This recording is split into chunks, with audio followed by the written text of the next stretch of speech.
a gentleman who has been involved in AR and VR for a long time, lots of great experiences, a true entrepreneur. He co-founded New Technology Walkers, which is a fitness, HitMotion is their company, and also now VRrOOm, where he is the CTO, and you're going to learn all about creating virtual events in VR. So let's have a big hand for Antony Vitillo.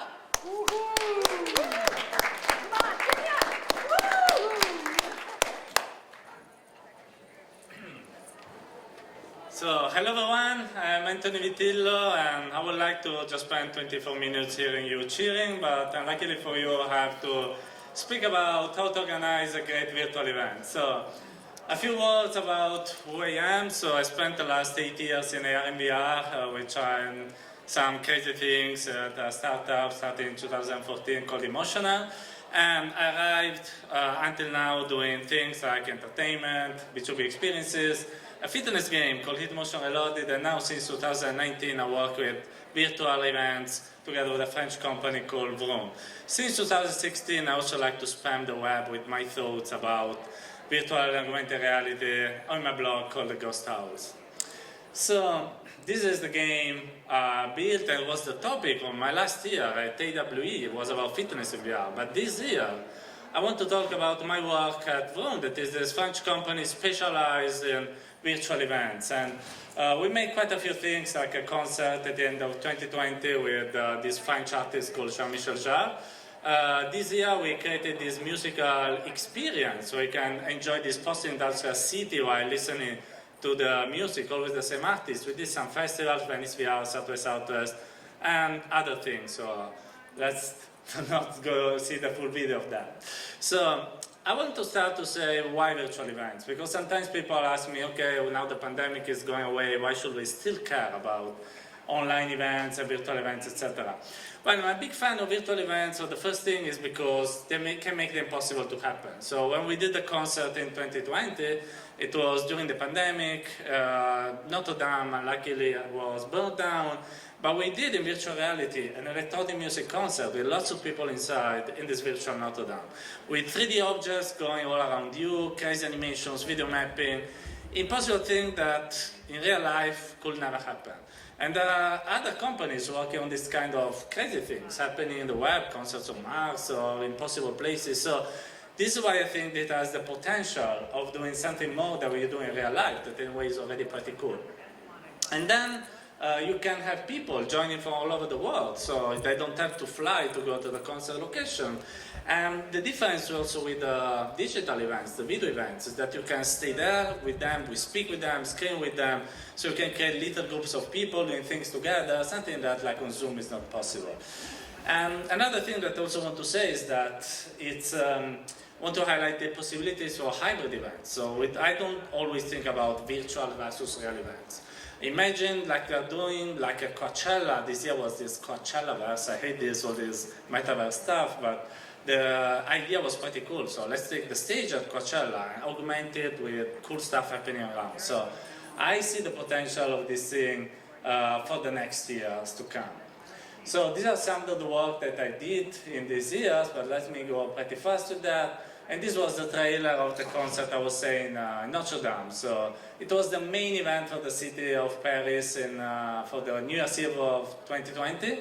So no pressure on us, because in the end it was just one of the events. Then the COVID made all the other events to be cancelled, and so we had a big responsibility, but this you can see was pretty cool. This kind of Notre Dame with all these effects happening around, and Jean-Michel Jarre performing live, this is electronic music. So this is what I see as the cool things of virtual events. So some hints on how to organize them. So organizing virtual events is a bit a mix between organizing a real event and creating something like a gaming project. So you have some features that things that you have to do that come from the real event sector, like you have to organize the outreach, the marketing, the ticketing, have all the ticketing system in place, find the artist, find the place where to do that, and blah blah blah. And you have other things that come from the gaming sector. So one of them is, for instance, you have to find the right platform where to perform your event. So either you're building yours, or you use one of the existing ones. VRChat, there is Roblox, there is Fortnite, there are Allspace VR, there are many of them. So the main question is, how do you choose one? Because choosing the platform is one of the most important things you have to do when organizing your event. It depends on what you want to do, and there are some kind of criteria I like to highlight, like, for instance, the graphical style. I'm a fan of Allspace VR, for instance, but some corporate people, when doing corporate events, don't like this cartoonish style. The number of users. If you want to do an event with 40 people in the same room, VRChat is okay. If you want 200, you have to go for VRbella. The customization possibilities. Do you want interactions or not? VRChat, you can add them. Allspace, a bit less. And go on. One thing that's also important for me is the hardware, because some people, when they want to do an event, usually in the enterprise sector, they ask maybe about Mac support, but not all the platforms support Mac. Then there is mobile, platform to consider, blah, blah, blah. And then many other features to consider when you have to do this choice.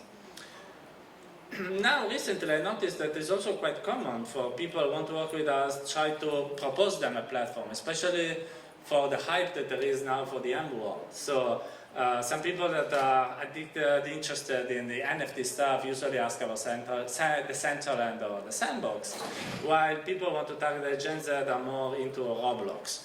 So sometimes you can't choose, you just adapt to what people are asking you to do. Here I'm just putting some example of some platform. As I said, we use a lot VRChat because it's very customizable. But for enterprise event, I'm a big fan of Engage, because for doing presentations like this one in VR, there's amazing tools for presentation and moderation of an audience. Mozilla Hubs runs all on the web, no friction for who wants to join, it's open source. Allspace is amazing if you want to create your community with recurring events like stand-up comedy or these kind of things. I'm a fan of VRbella if you want to have lots of people for your conference, up to 1,000. And Neos is still a very promising platform, made a very small group of people, very open. Now it's a bit in a trouble situation. I hope things are going well for them. Apart from the software, it's also the hardware platform to consider, as I said, and one of the themes is PC versus Quest. PC gives you better graphical quality. If you want to do a concert, you want to surprise people with graphical effects, explosions, always more explosions, while on Quest it's more difficult, it's more cartoonish, etc. So this is something you have to consider also for your event, because Quest has much more users than PC VR. But at the same time, the quality of the result is a bit less. So compromises to do as always. And my suggestion is, whatever you do, whatever platform you choose, always try to stream something on YouTube, Twitch, or whatever platform you prefer. And the reason is that you never know what your users can be, what your viewers can be. Maybe they don't have a VR headset. Maybe they have, but they are traveling. They're in mobility. So maybe they just don't want to put a headset on their hand. So you provide the streaming of what you're doing, and it's easier for everyone to join. It just democratizes the event more. The experience is not the same. It's always less, immersive. It's less cool, but it's anyway better than nothing. So my suggestion is to consider YouTube streaming, and also to have a director working on it, because it can't be just a static camera streaming it. Then something that is some kind of standard advice. Whatever you want to do, especially if you want to do some kind of software, it's important to have the right team working on your project. So you need different kind of figures that work both in the software field or 3D field, like 3D artists, software developers like me, but also people that come from traditional background of events may be of a great help for you. Why I say this? Because they have a lot of expertise in doing this kind of event. So maybe you are preparing a concert. When we did the Notre Dame concert, the guy caring about the lighting came from the traditional background of events. So he knew a lot about the color transitioning, when is the right moment to show an animation for lights, this kind of stuff. He was not used to Unity, that is our traditional working software, but we onboarded him, teaching him how to use our pipeline of development. And this is what you should do when you onboard these kind of people, because they have amazing expertise in the field, but they don't have expertise in using the VR and Unity, Unreal, this kind of tools. So you onboard them, and then the team can work together with everyone taking its expertise on the table. Another thing you have to consider before is also the kind of audience will be in the platform. Like VRChat is famous to have a community that can be also full of trolls in some times. Most people are cool, but there's also some trolls. And others are more, techie. So maybe you're doing an event that is private, so you don't have to care about moderating because you just invited people and you know you can trust them. In any case, consider to find a platform that has some moderation tools, because otherwise it can be a problem. I know, for instance, Engage, if you are an owner of the Engage instance for a professional event, you can kick people out, you can force people to sit down, so you can really manage the audience, and that's the reason why, for instance, HTC has used Engage for the next, all the last events of launching some kind of hardware. Mind the trolls, there will always be, and you can't avoid that.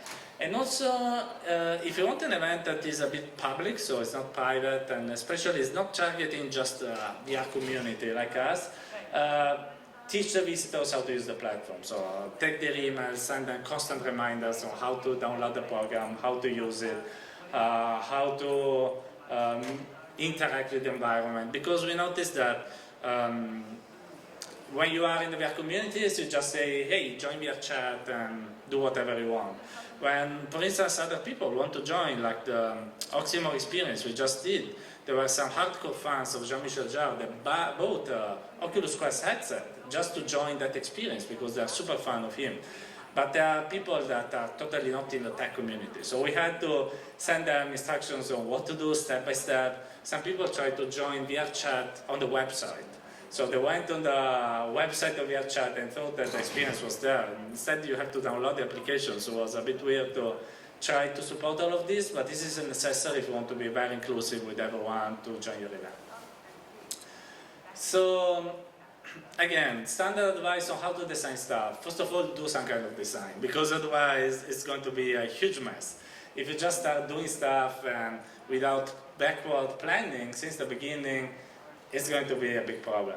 So I know this because it has happened to us for our first concert with Jean-Michel Jarre called Alone Together. We did all the concert basically in 3 weeks. We didn't know even who was the artist before, 2 weeks before, and we did all the job organization, the development, the design in 3 weeks without a project manager, without even a proper design stage. We just started doing stuff. And it was a disaster in something and great in others. So the concept per se was good, but there were lots of problems also happening. And in this picture you can see behind the robot, the light that you see should be the artist performing on his instruments. It seems like a fire or someone burning, but actually in our original plan was a hologram. But we hadn't time to test, we hadn't time to design well, and so there were this kind of bugs happening. That's why we learned from this terrible experience, and we did better the next times. So start with having some clear specification of what we want to do, what should happen in the experience, what interactions you want to add, the sounds, all the time around the events, and everything that should happen inside. The more you plan before, the better it is, because you can predict all the problems, you can make all the team to coordinate, etc., etc. These are standard advice for whatever projects, but I prefer to highlight them because they're quite interesting. Also the graphical style, define it beforehand, speaking with the artist, because everyone has its own style, and this is very important, especially when you perform with top-notch artists like Jean-Michel Jarre. He was very selective on how his avatar should be, because he has a real identity with which he presents to his fans, and he wanted to have the proper digital identity for his virtual fans. So designing exactly the style of the experience of the avatars is very important when you perform with this kind of top-notch artists. It's important, in my opinion, a lot to sketch in 3D before. So you start with something that can showcase the artist what you want to build, and then when you agree on something, you actually build it. This was for Venice VR. This is a start for a concert we did recently. This is the room, the lobby for a concert we did for like electronic music festival in Paris, for like 12 hours of electronic music, techno music. I don't know how someone can survive listening for 12 hours of techno music, but it's okay. I was just there the first hours to be sure that everything worked and then just ran away.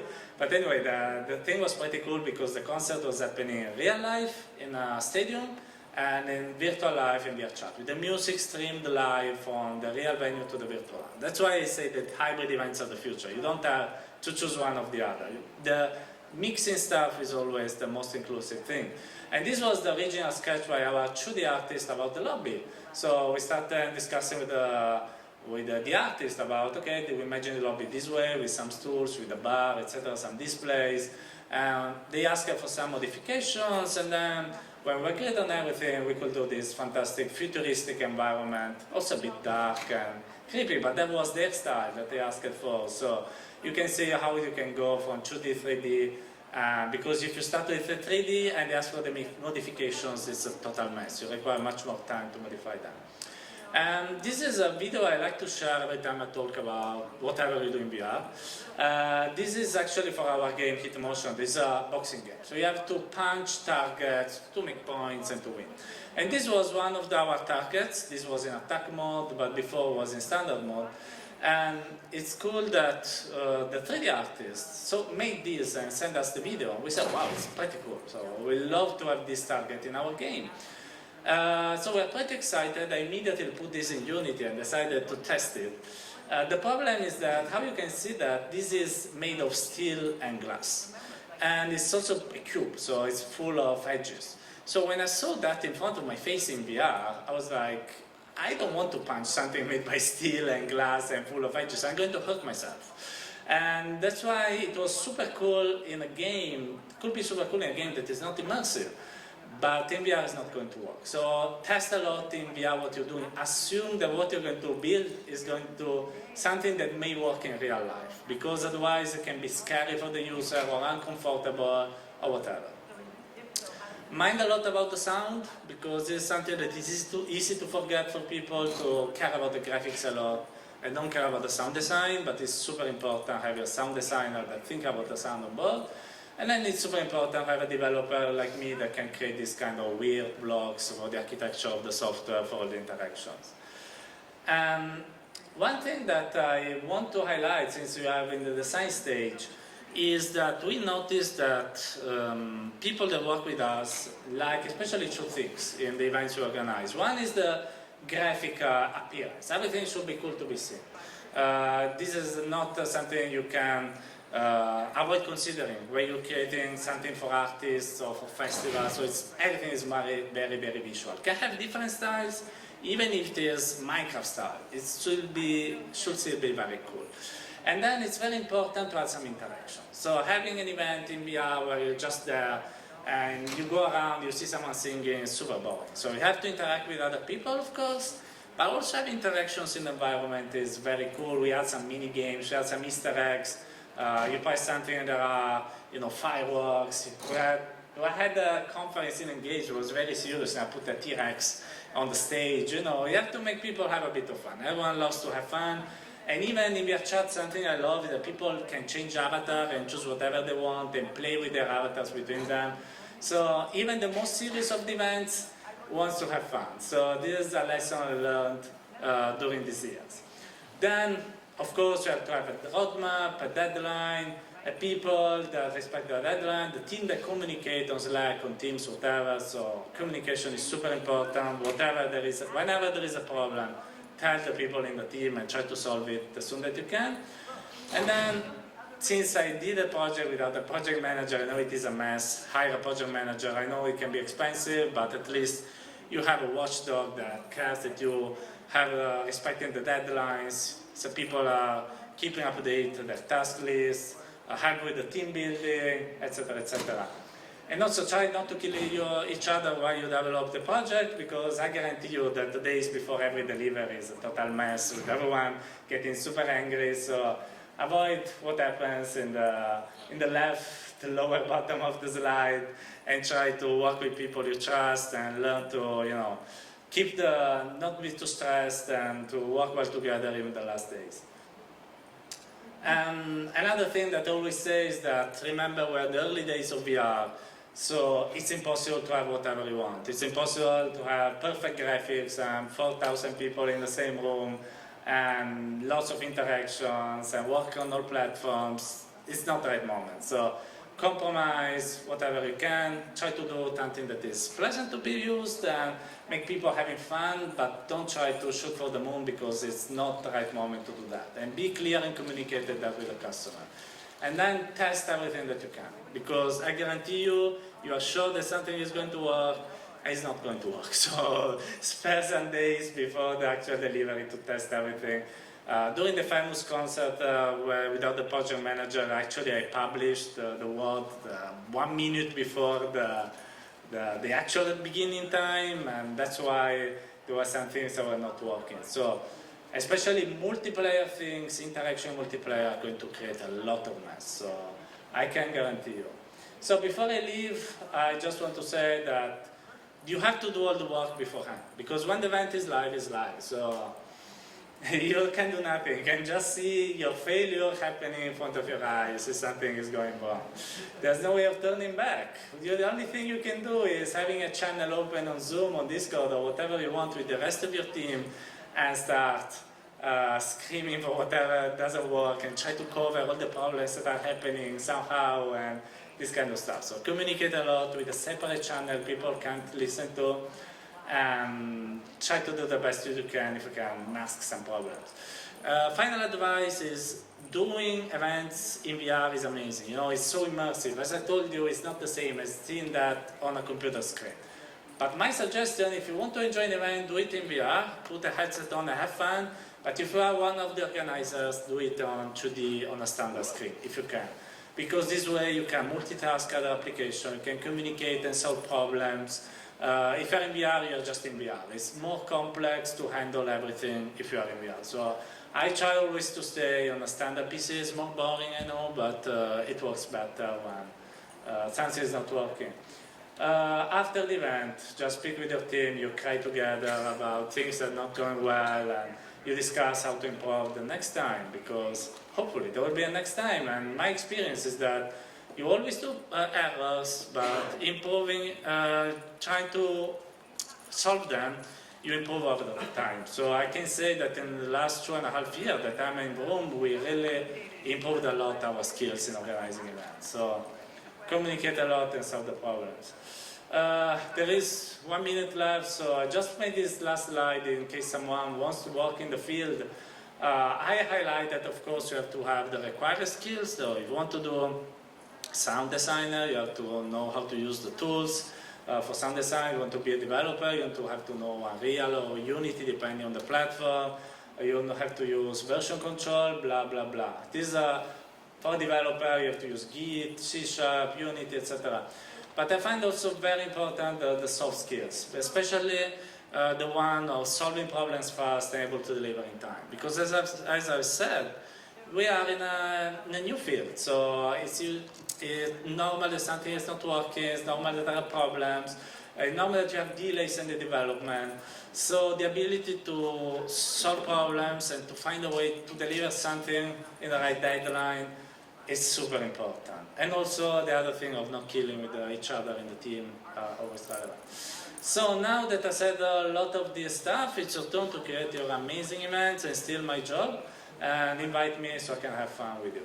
So these are my contacts for entity workers, but I read lots of emails. You can also contact me on VRrOOm email, my blog, and thank you for your attention, and hope to see you on some of our future events. Thank you. Let's have a hand for Anthony. This is such a new and exciting space, and he's one of the few people that actually knows about it, right? You know what's going on in this space.